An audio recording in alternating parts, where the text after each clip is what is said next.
vamos a analizar un caso de mediados del siglo XIX, así que relájate mientras nos dirigimos a Australia. Maria Sullivan nació en 1835 en el condado de Cork, Irlanda. En ese tiempo, el condado era una de las regiones más grandes y pobladas, famoso por sus tierras fértiles y la ciudad portuaria de Cork. La década de 1830 en Irlanda estuvo marcada por dificultades, con agricultores arrendatarios enfrentando altas rentas y malas cosechas. Las oportunidades educativas eran limitadas, sobre todo para familias trabajadoras rurales. Mary creció sin su madre, lo que hizo que su infancia fuera especialmente difícil en la Irlanda del siglo XIX. La muerte de una madre solía dejar a las hijas con grandes responsabilidades en casa desde pequeñas. Cuidar a los hermanos menores, mantener la casa y a veces trabajar para familias más acomodadas para complementar los ingresos del hogar dejaba poco espacio para la independencia o la educación. La supervivencia y el deber eran lo primero. Su padre, Juan Sullivan, emigró de Irlanda a Estados Unidos con Julia, hermana de María, durante la Gran Hambruna. En ese periodo, se estima que más de 1 millón de irlandeses murieron y al menos otro millón emigró, muchos de ellos a Estados Unidos y Canadá. Para familias como los Sullivan, migrar era un acto desesperado de supervivencia que separaba a las familias por los mares. Con poca esperanza de reunirse, María, junto con su hermana Catalina y 2 hermanos, Juan y Patricio, permanecieron en Irlanda, donde la vida seguía siendo dura tras la hambruna, con un desempleo generalizado y pocas perspectivas. Cuando María tenía 16 años, fue condenada por robar una colcha y sentenciada a 7 años de transporte. Un castigo que, a mediados del siglo XIX, reflejaba tanto la dureza de la época como la severidad del sistema penal británico. El transporte tenía como objetivo tanto servir de disuasivo como un medio para poblar colonias lejanas con mano de obra barata. El viaje podía durar hasta 5 meses, con cubiertas sobrepobladas, raciones limitadas y disciplina estricta. María viajó en el barco John William Dare, que llegó al puerto de Hobart. En la tierra de Van Diemen, que hoy es la actual Tasmania, el 22 de mayo de 1852, cuando las convictas eran transportadas a la tierra de Van Diemen, se esperaba que trabajaran a menudo en el servicio doméstico. Las asignaciones se hacían rápidamente y se encontraban en hogares desconocidos a los pocos días de su llegada. El 30 de mayo de 1852, Mary fue colocada en la casa del señor Jorge Dodfield, quien vivía en la calle Melville en Hobart, y se le asignó cuidar a sus hijos. Sin embargo, su estancia fue breve, pues tras solo 4 días la devolvieron a las autoridades. El señor Dodfield informó que, aunque Mary parecía tenerle cariño a sus hijos, a menudo se quejaba de dolor de cabeza y no había podido realizar el trabajo que se le requería. Durante las siguientes 3 semanas permaneció bajo observación, pero cuando se consideró que estaba lo suficientemente recuperada, la enviaron a cuidar a los hijos de un hombre llamado Sr. Fraser, quien anteriormente había sido el propietario del Old Commodore Inn en la calle Brisbane, pero que ahora había dejado la tierra de Van Diemen para buscar oro en los campos auríferos de Victoria. Para 1852, Victoria se había convertido en la región productora de oro más importante del mundo, atrayendo a una gran cantidad de mineros de Gran Bretaña, Irlanda, el resto de Europa, América y China. La esposa del señor Fraser estaba enferma, por eso él dejó a sus hijos con la señora Langley en su casa de la calle Campbell. La señora Langley tenía una asistente, la señorita María Anna Palmer, quien también cometió un delito y fue deportada. Era una trabajadora esforzada y parecía estar contenta en la casa de la señora Langley. Con la llegada de María Sullivan para ayudar, se decidió que María Anna Palmer prepararía la comida y apoyaría en la limpieza, mientras que María Sullivan sería responsable de cuidar a los 2 hijos del señor Fraser, un niño de 4 años llamado Juan y una niña de 2 años llamada Adela Clara. La señora Langley supervisaba a las mujeres y atendía a sus hijos. Aunque al principio María parecía estar trabajando duro, abordando cada tarea con aparente concentración y esfuerzo, las cosas cambiaron la mañana del miércoles 7 de julio. Ese día, la señorita Palmer se levantó temprano y fue a preparar el desayuno para uno de los huéspedes, un joven llamado señor Robb. Sin embargo, poco después, fue a buscar a la señora Langley para informarle que no había pan en la despensa. Esto era raro, ya que todo estaba en su lugar la noche anterior y nada parecía alterado. Antes de que la señora Langley pensara por qué faltaban los víveres, la señora Palmer le informó que María Sullivan había salido de la casa y se había llevado el pan, un poco de té y el azúcar. La señora Langley pensó que era extraño y se preguntó por qué María Sullivan se levantaría temprano, tomaría víveres y saldría, pero tuvo poco tiempo para pensar antes de que la señorita Palmer regresara. Su rostro estaba pálido y casi no podía hablar, pero finalmente logró decir que la pequeña Adeline Clara Blackburn Fraser había desaparecido. Para ese momento, la señora Langley se sentía bastante incómoda y empezaba a temer que algo andaba mal. Le pidió a la señorita Palmer llenar la tetera mientras ella buscaba a la niña perdida, pero al acercarse a los toneles, la señorita Palmer encontró el cuerpo sin vida de la niña en el agua. Llamó a la señora Langley, quien corrió al patio. La señorita Palmer señaló los toneles de agua, y las dos mujeres miraron incrédulas mientras observaban el cuerpo de la pequeña niña. Cuando la señora Langley se calmó, avisó al señor Robb, quien llamó al doctor Huxtable y a la policía. Cuando llegaron las autoridades, al agente de policía Chandler se le ordenó encontrar a la señorita Sullivan y el doctor Huxtable examinó a la niña fallecida. En la madrugada del viernes 9 de julio, Mary Sullivan fue detenida en la calle Murray en Hobart y llevada a la estación de policía. La policía también detuvo a Mary Ann Palmer.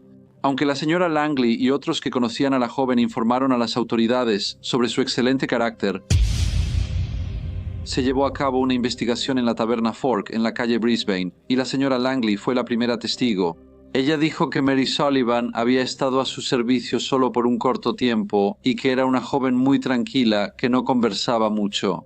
Cuando le preguntaron si era eficiente en su trabajo, la señora Langley respondió que no era particularmente buena ni mala en su conducta. Ella explicó que su deber había sido cuidar a los niños, especialmente a la niña pequeña, y explicó que el martes por la noche ella había acostado a la niña. Como de costumbre, la señora Langley hizo una pausa antes de continuar. Ella añadió que al hablar con el hermano de la niña, él le dijo que vio a la señorita Sullivan levantar a su hermana de la cuna esa mañana. Al preguntarle cómo había tratado antes la señorita Sullivan a la niña, la señora Langley dijo que una vez fue cruel con ella y la hizo enojar. Así que tuvo que hablar con ella al respecto y le dijo que fuera más paciente, ya que la niña era delicada y a menudo estaba enferma. El siguiente testigo fue el doctor Huxtable. Le dijo al jurado que había examinado el cuerpo y confirmó que la causa de la muerte fue estrangulamiento. Dijo que al ver a la niña por primera vez, llevaba muerta unas 4 horas. Dijo que un cable de alambre estaba tan apretado en su cuello que apenas podía meter la hoja de sus tijeras entre el cable y la piel. Dijo que no había otros signos de lesiones y que, en todos los demás aspectos, la niña parecía sana y bien cuidada. María Burton, una mujer ciega y también inquilina, declaró que el martes por la noche María Sullivan se fue a la cama cerca de las 10 p.m. La señora Langley y la señorita Palmer se retiraron hasta la medianoche.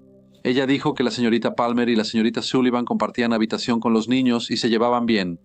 Ella afirmó que nunca hubo discusiones ni peleas entre ellas.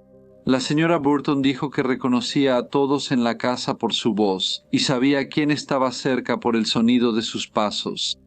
Ella dijo que el miércoles por la mañana escuchó ruidos que venían de la planta baja muy temprano y se dio cuenta de que Mary Sullivan había ido a buscar agua. El agente Chandler fue el siguiente testigo. Le contó al juez que el miércoles fue llamado a la casa de la señora Langley en la calle Campbell, donde habló con Mary Ann Palmer y la señora Langley. Dijo que le contaron que la joven había sido encontrada muerta y que Mary Sullivan se había ido del lugar. Mirando al jurado, dijo que la señorita Palmer le mostró los toneles donde hallaron a la niña y le explicó que había 3 toneles de agua. Pero fue en el que estaba más alejado de la casa donde se descubrió el cuerpo de la niña y había sido llenado aproximadamente hasta 3/4 de su capacidad con agua. Dijo que arrestó a Mary Sullivan el viernes. Y cuando puso su mano sobre su hombro y se identificó como agente de policía, ella respondió de inmediato: «Yo no maté a la niña». Agente Chandler dijo que no dijo nada más y la llevó a la estación de policía, donde fue detenida mientras continuaba la investigación. Mariana Palmer también fue llamada como testigo. Su testimonio corroboró el de los testigos anteriores. También dijo que al mirar dentro de los toneles vio el brazo izquierdo de la niña y gritó horrorizada. Dijo que aunque se alteró muchísimo, no creía que estuviera más agitada que cualquier otra persona en circunstancias similares. Después de que se presentaron todas las pruebas y los testigos dieron sus declaraciones. El forense habló al jurado, resumiendo los puntos clave y la secuencia de hechos que causaron la muerte del niño. Revisó cuidadosamente los testimonios, el hallazgo del cuerpo y las circunstancias que rodearon la salida de María Sullivan de la casa. El jurado se retiró para deliberar y después de un tiempo regresó para anunciar el veredicto de asesinato contra María Sullivan. Luego fue formalmente procesada para juicio. El juicio comenzó el miércoles 21 de julio. Todos los testigos llamados fueron las mismas personas que habían declarado en la investigación. Cada uno de ellos ya había proporcionado relatos detallados de lo que habían visto y escuchado en torno al trágico suceso. La señora Emma Jane Langley fue una vez más la testigo principal. Ella declaró que residía en la calle Campbell y que había estado presente en la investigación realizada por el señor Jones, el forense, el 10 de julio. Ella confirmó que la niña se llamaba Adeline Clara Blackburn Fraser, conocida como Addie. También declaró que la niña había estado bajo su cuidado desde que su padre se fue en busca de oro. El tribunal estaba lleno, cada banco ocupado y personas de pie junto a las paredes tratando de escuchar las pruebas. La curiosidad era grande, pues el caso conmocionó a la colonia y todos observaban a la señora Langley durante su testimonio. Ella explicó que la acusada, la señorita Mary Sullivan, había estado a su servicio por poco tiempo y que el martes 6 de julio, la señorita Sullivan acostó a los niños a las 6 y ella se durmió a las 10. Ella dijo que se quedó despierta hasta la medianoche junto con Mary Ann Palmer y la inquilina llamada Mary Burton. La señora Langley dijo que la señorita Palmer le informó al día siguiente que la señorita Sullivan salió de la casa y robó pan, té y azúcar. Dijo que esto le sorprendió, pero cuando la señorita Palmer le informó que la niña estaba desaparecida, se alarmó mucho. Luego narró el hallazgo del cuerpo de la niña, describiendo la escena con escalofriante claridad. Cuando las palabras llegaron al tribunal, un suspiro recorrió a la multitud, y muchos se taparon la boca o voltearon, incapaces de soportar el horror de lo ocurrido. La señora Fraser, madre de la niña fallecida y de salud frágil, estaba visiblemente abrumada por la emoción. Cuando intentó dar su testimonio, era evidente que su dolor le impedía continuar y cuando su voz vaciló, fue sacada de la sala del tribunal entre lágrimas.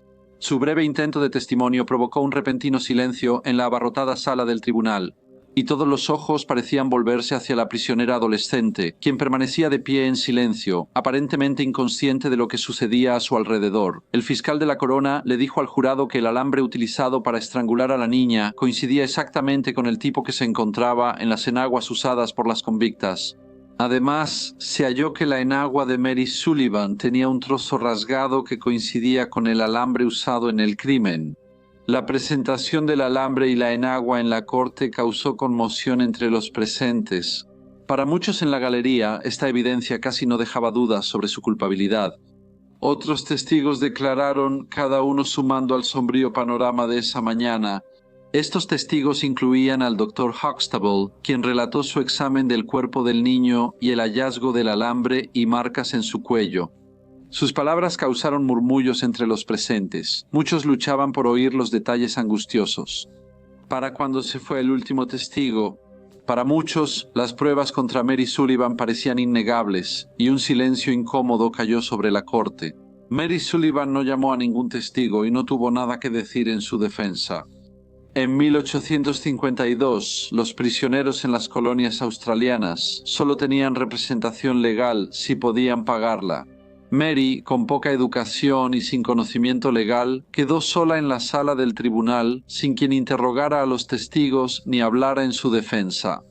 Con las pruebas concluidas, toda la atención se dirigió al estrado mientras el juez daba un resumen detallado del caso antes de enviar al jurado a deliberar. Regresaron poco después y anunciaron su veredicto. La acusada, María Sullivan, fue declarada culpable de asesinato y el juez entonces la sentenció a muerte y ordenó que, posteriormente, su cuerpo fuera entregado para disección. María Ann Palmer, la otra sirvienta convicta en la casa de la señora Langley en la calle Campbell, tuvo dificultades para superar la tragedia poco después del juicio. Se metió en problemas después de que la señora Langley informara que había abandonado su puesto sin permiso y que cuando regresó estaba ebria. María Ana, sin embargo, lo negó. Ella explicó al magistrado que el asesinato de Adeline Fraser la afectó profundamente y que no podía superarlo. Dijo que los recuerdos de ese fatídico día habían hecho insoportable para ella permanecer en la casa. Reconociendo las circunstancias extraordinarias que había enfrentado la joven, el magistrado Wilmot decidió pasar por alto su error de juicio, y se le permitió continuar trabajando, pero solo con la condición de que se comportara adecuadamente y no intentara volver a dejar su empleo sin permiso. Aunque Mary había sido sentenciada a la horca, pronto surgieron informes que sugerían que, en Irlanda, se la consideraba insana. Se dijo que antes estuvo en el manicomio del condado de Cork. Mientras estaba en la cárcel de Grange Gorman, esperando ser trasladada a la tierra de Van Diemen, la celadora advirtió a las prisioneras que no la provocaran. El informe señalaba que ella se quejaba seguido de fuertes dolores de cabeza. Esto parecía bastante importante, ya que fue un dolor de cabeza lo que le había impedido trabajar para el señor Dudfield. También se señaló que quienes estuvieron presentes durante el juicio de Mary observaron que ella mostró poco o ningún interés en el proceso que determinaría su destino. Ella no interrogó a ningún testigo ni presentó pruebas en su propia defensa. En cambio, guardó silencio y pareció indiferente durante todo el proceso. Muchos pensaban que, con un abogado defensor, él habría argumentado ante el jurado que ella estaba loca. Tras estos informes, la Junta Médica presentó una apelación declarando que consideraban que Mary no estaba en su sano juicio. Ellos enfatizaron que no buscaban excusar a Mary por el terrible acto que había cometido, pero afirmaron que no sería poca cosa si ella fuera ejecutada. Después se supo que ella tenía episodios temporales de locura. Pidieron investigar a fondo todos los informes sobre sus estados mentales previos. Y si se descubría que estaba en su sano juicio en el momento del asesinato, entonces la ley debía seguir su curso. Pero si se demostraba claramente que estaba loca cuando cometió el crimen, sería injusto proceder con su ejecución. El juicio ya había generado mucha discusión en Hobart y en toda la colonia.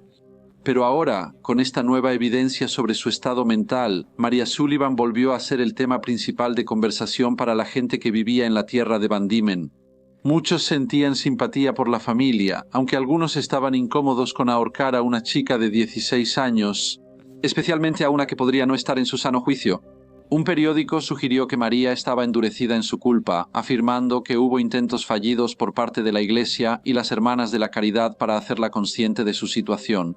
El periódico afirmó que durante un servicio dominical, el padre Hall se refirió a su inminente ejecución y describió a María como una joven terca, pidiendo a su congregación que orara por ella. El padre Hall y las Hermanas de la Caridad negaron esto, diciendo que nunca hablaron públicamente de la joven y que los informes del periódico eran falsos. Al investigar el estado mental de María, la Junta de Apelaciones supo que había dos mujeres llamadas María Sullivan en el John William Dare. Cuando llegó a Hobart en mayo, el informe sugería que era la otra María Sullivan quien había mostrado signos de inestabilidad mental. Después de esto, las autoridades concluyeron que no había circunstancias especiales para excusar el crimen y determinaron que María Sullivan, antes hallada culpable del asesinato de Adeline Clara Blackburn Fraser, ahora parecía estar mentalmente lúcida cuando ocurrió el crimen. Aunque se tomó esta decisión, algunos seguían especulando si María Sullivan, autora del crimen, realmente había sufrido episodios de locura. Pero esto no pudo ser probado y la decisión oficial permaneció sin cambios, con el asunto resuelto por la Junta. La sentencia se llevó a cabo el 5 de agosto de 1852 y María Sullivan fue ahorcada. Tenía 16 años. Hola a todos y muchas gracias por escuchar. Como siempre, por favor dejen cualquier comentario o retroalimentación que tengan y espero verlos a todos de nuevo en el próximo Briefcase.